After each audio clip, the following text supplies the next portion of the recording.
Bago tayo mag-umpisa mga chong, paki-like muna na tong video dahil malaking tulong na iyan sa ating munting channel. Well, natalo nga ang Magnolia Chicken Templados kagabi kontra San Miguel Beermen. At dahil nga dyan mga chong ay nasa bingit na ito ng elimination ngayong PBA Finals, pero hindi nga basta-basta susuko itong si Coach Chito Victolero. Well, ayon pa sa report, ang gustong mangyari ngayon ni Coach Chito Victolero ay force ang serye sa isang do or die match kontra SMB dahil everybody's momentum na nga ang Game 7. Pero ayon naman sa mga fans, as usual, may Game 7 na mangyayari dahil sayang ang kita sa ticket. Well, sa pambalita, punta naman tayo kay Mikey Williams na hindi na naman magilap at wala ngayon sa Los Angeles. Well, ayon pa sa report, pabalik-balik ang sitwasyon ngayon kay Mikey Williams na hindi magilap at makausap man lang sa telepono. Kaya naman hanggang ngayon ay wala pa ring deal na nangyayari sa dalawang kampo. Pero ayon naman sa mga fans, dapat maganap na lang ng replacement itong TNT Tropang Giga at wag na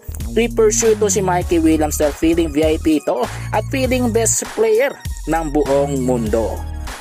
Nguli sa ating balita mga chong, patungkol naman kay Calvin Abeba na pinakalma ng kanyang kaibigan na Kabalen matapos ang kanyang dirty tactics ngayong PBA Finals. Well, ayon pa sa report, isa itong si Ian Sanggalang sa mga kaibigan ni Calvin na tumulong na mapakalma ang eccentric forward na kailangan lamang ng karamay at tenga na handang makinig sa kanyang storya. At ito ang dahilan kung bakit focus ito si Calvin Abeba sa Game 5 Finals. So sana nga mananatiling focus ito si Calvin hanggang matapos ang PBA Finals. Well mga chong, nandito na lang ang ating balitang PBA at syempre huwag kalimutan mag-subscribe at i-like ang video bilang pagsuporta. So this is Channel B once again.